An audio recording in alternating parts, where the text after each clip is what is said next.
السلام علیکم ورحمۃ اللہ وبرکاتہ۔ دوستو، آج کا ہمارا ٹاپک انتہائی عجیب و غریب اور عبرتناک واقعہ جس کے بارے میں بہت کم لوگ جانتے ہیں۔ وہ دونوں جس جگہ پر گناہ کرنے لگے تھے وہ روئے زمین کا سب سے مقدس مقام تھا۔ جیسے ہی انہوں نے گناہ کیا اسی وقت ان کے جسم پتھر ہونے لگے، ان کی روحیں قبض کر لی گئی اور گوشت پوست کے جسم کے پتھر بنتے چلے گئے۔ اس وقت ان کے قریب کوئی بھی نہ تھا، اس لیے جو کچھ ان پر گزری اس کے بارے میں خود انہی کے سوا کسی کو کوئی پتہ نہیں چلا تھا۔ یہ تاریخ کا انتہائی عجیب و غریب اور خوفناک ترین واقعہ تھا۔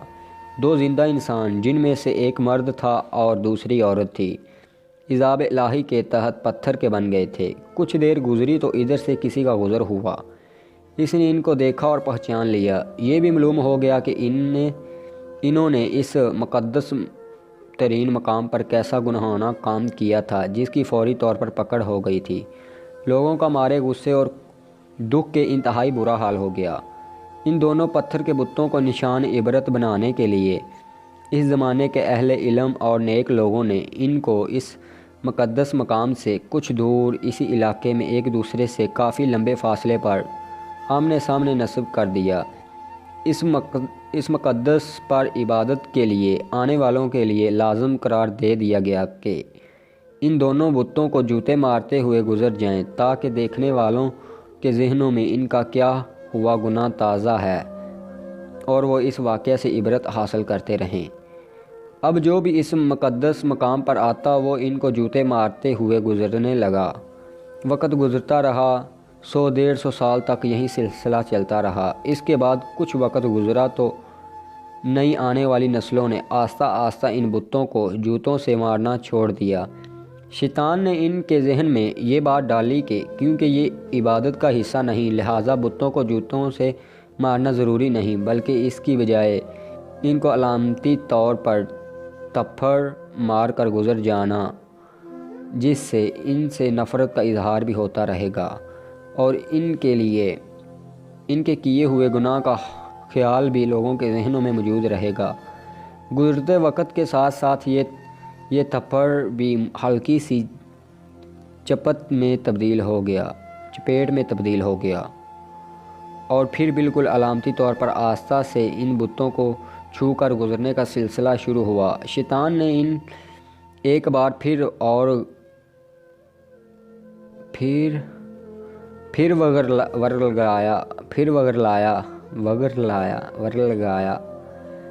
لگایا۔ اب لوگوں ان بتوں کو اس نیت سے چھوتے ہیں کہ نجات کے لیے دعا بھی مانگنے لگے تھے۔ شیطان نے ان کے ذہن میں بٹھا دیا کہ اگر تم ان بتوں کو نفرت سے چھوتے وقت دعا مانگو گے تو تمہاری دعائیں جلدی قبول ہوں گی۔ یہاں شیطان کی شرارتیں دیکھ لیجئے، کیسے آہستہ آہستہ ذہنوں کو تبدیل کرتا ہے۔ جب لوگوں کی حاجات پوری ہو جاتی تو شیطان ان کو سمجھاتا کہ یہ حاجت اس وجہ سے پوری ہوئی کہ تم نے بت کو چھو کر دعا کی تھی۔ وقت گزرنے کے ساتھ ساتھ آنے والی نسلوں کی سوچ بدلتی چلی گئی اور وہ اب ان بتوں کو چھو کر دعا ضرور مانگتے تھے، لیکن ان کے انداز بھی ان بتوں کے لیے عقیدت اور احترام آنے لگا تھا۔ اور پھر وہ وقت بھی جلد آ گیا جب ایک بدبخت نے اس بت کے سامنے اس کی باقاعدہ مناجات کی اور اس سے دعا مانگنے لگا۔ جوتے مارنے سے شروع ہونے والی داستان علامتی طور پر عقیدت سے چھونے سے ہوتی ہوئی باقاعدہ عبادت تک چلی گئی۔ اب ان دونوں بتوں کی باقاعدہ پوجا کی جانے لگی تھی، ان سے منتیں اور مرادیں مانگی جانے لگی۔ بدی کے عبرتناک انجام کی علامت اب دونوں بت خدا بنائے گئے۔ ایک وقت آیا کہ ان بتوں کو سجدے کیے جانے لگے، ان کے سامنے قربانی کی جانے لگی اور ان کا شمار بڑے بتوں میں کیا جانے لگا۔ پھر یہ اندھیری رات اور زیادہ گہری ہوتی چلی کا ایک سورج طلوع ہوا جس سے وہ پورا خطہ اور چاردنگ عالم جگمگا اٹھا۔ دنیا سے جہالت چھٹنے لگی۔ ایک عظیم ہستی نے ساری دنیا میں ایک ایسا عظیم انقلاب برپا کر دیا تھا جس نے روز قیامت تک جاری و ساری رہنا تھا۔ ایک دن عرب کا وہ بادشاہ جو غریبوں کا ولی اور بھکشوؤں کا سہارا تھا، فتح بن کر اس مقدس زمین میں آن پہنچا۔ ان کی ایک نگاہ سے بت اور بت پرست ٹوٹ کر بکھرنے لگے۔ لوگ توبہ طائب ہو کر بتوں سے دور ہونے لگے۔ سب کو اپنے سچے خالق و مالک کی پہچان ہونے لگی۔ ہزاروں سال سے یہ پیاسی زمین، یہ کرہ راز ہدایت سے سیراب ہونے لگی۔ زمین و آسمان کی مخلوقات نے حیرت سے اس عظیم الشان انقلاب کا منظر پہلی بار دیکھا تھا۔ ایک دن آپ صلی اللہ علیہ وسلم اپنے سب سے پیارے ساتھی علی رضی اللہ تعالی عنہ کے ساتھ خانہ خدا میں داخل ہوئے۔ سب لات منات کے بت توڑے جانے لگے۔ بتوں کے ٹکڑے اڑ رہے تھے اور ان کو پوجنے والے جو اپنے سچے رب کو پہچان چکے تھے دیکھ کر اپنی سابقہ گمراہی پر پچھتا رہے تھے۔ آپ صلی اللہ علیہ وسلم بتوں کو ریزہ ریزہ کر رہے تھے اور ساتھ ہی ساتھ یہ آیت بھی دہراتے جا رہے تھے کہ حق آیا اور باطل مٹ گیا، بے شک باطل مٹنے کے لیے ہی ہوتا ہے۔ اس کے بعد آپ صلی اللہ علیہ وسلم نے ان دونوں انسانی بتوں کی جانب متوجہ ہو جنہیں کئی سو سال پہلے ایک گناہ کی پکڑ میں پتھر کا بنا کر نمونہ عبرت بنا دیا تھا۔ مرد کا بت صفا کے مقام پر نصب تھا اور عورت کا بت مروہ کے مقام پر۔ آپ صلی اللہ علیہ وسلم نے ان کو بھی ٹکڑے ٹکڑے کر کے اٹھا کر خانہ خدا کی حدود سے باہر پھینک دیا۔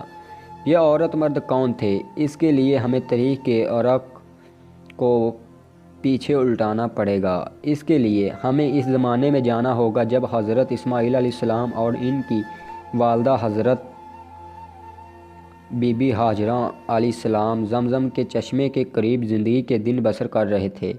اس دور میں عرب کی زمین پر پینے والا پانی کا ملنا ایک انتہائی ناممکن سی بات تھی۔ صحرا اور خشک پہاڑوں کی اس زمین پر پانی کی ایک بوند کا ملنا محال تھا۔ عرب کے قبائل میٹھے پانی کے چشموں اور کنووں کی تلاش میں صحراؤں اور وادیوں میں مارے مارے پھرتے تھے۔ یہ معجزانہ چشمہ جو ننھے اسماعیل علیہ السلام کی ایڑیاں رگڑنے سے معجزاتی طور پر اللہ کی طرف سے پیدا کیا گیا تھا، اس بے آب و گیا علاقے میں دنیا کی سب سے بڑی نعمت سے کم نہیں تھا، اور ایک قبیلہ جو بنی جرہم کے نام سے تاریخ میں مشہور گئے، وہ بھی میٹھے پانی کی تلاش میں صحراؤں کی خاک چھان رہے تھے۔ انہوں نے جب دور سے پرندوں کو اڑتے دیکھا تو ان کو حیرانگی ہوئی، کیونکہ صحرا میں پرندوں کا پایا جانا پانی کی علامت تھا۔ چنانچہ وہ سارا قبیلہ اس جانب چل پڑا۔ انہوں نے جب ایک خاتون اور چھوٹے سے بچے کو اس ٹھنڈے میٹھے پانی کے چشمے کے قریب دیکھا تو وہ بہت حیران ہوئے، اور اس علاقے میں جہاں پانی کا نام و نشان تک نہیں تھا، اللہ کی قدرت سے ایک چشمہ کارواں دیکھ کر بے حد حیران ہوئے۔ انہوں نے حضرت بی بی ہاجرہ علیہ السلام سے چشمے کے قریب رہائش اختیار کرنے یہ اللہ کی امانت ہے، اس پر کسی کا بھی کوئی مالکانہ حق نہیں۔ قبیلے والوں نے اس شرط کو قبول کر لیا اور یہاں پر ہی آباد ہو گئے۔ جب وقت گزرنے لگا، جب حضرت اسماعیل علیہ السلام تو بی بی ہاجرہ علیہ السلام نے نوجوان اسماعیل کی شادی اس قبیلے کے جرہم کی ایک لڑکی سے کر دی، اور یوں رفتہ رفتہ حضرت اسماعیل علیہ السلام کی اولاد خوب پھیلی پھولی، اور یوں مکہ، جس کا اصل نام بکہ تھا، ایک آبادی کی شکل میں اختیار کر گیا۔ قبیلہ جرہم والے کافی عرصے تک تو سیدھے راستے پر رہے، لیکن آہستہ آہستہ کعبہ شریف کا نظام سنبھال لیا، اور حج کے لیے آنے والوں لوگوں سے ملنے والے حاجی ان کو سزا دینے کے لیے ان سے زمزم چھین لیا، اور زمزم کا پانی خشک ہو گیا۔ وقت گزرنے کے ساتھ ساتھ زمزم کے نشان تک مٹ گئے۔ اب کسی کو معلوم بھی نہیں تھا کہ یہاں زمزم نام کا پانی اور چشمہ ہوا کرتا تھا۔ اللہ کے عذاب سے ڈرایا، لیکن اس قبیلے کا ایک شخص جس کا نام معزز بن عمرو تھا، بہت ہی نیک اور پیارا سا شخص تھا۔ اس نے قوم کو بہت سمجھایا، ان کو بہت سے خطبے دیے، اللہ کے عذاب سے ڈرایا، لیکن ان پر کوئی اثر نہ ہوا۔ جب یہ قبیلہ اپنے برے کاموں سے باز نہ آیا تو ایک رات معزز نے سوچا کہ یہ لوگ جس طرح کعبہ شریف کی ہدیوں کی صورت میں آمدن کھانے لگیں گے۔ کسی دن یہ حج کرنے والوں کے آنے والوں کی طرف سے چڑھائے گئے قیمتی ہدیے، جن میں سونے چاندی کی کچھ اشیاء شامل تھی، وہ بھی چرا لیں گے۔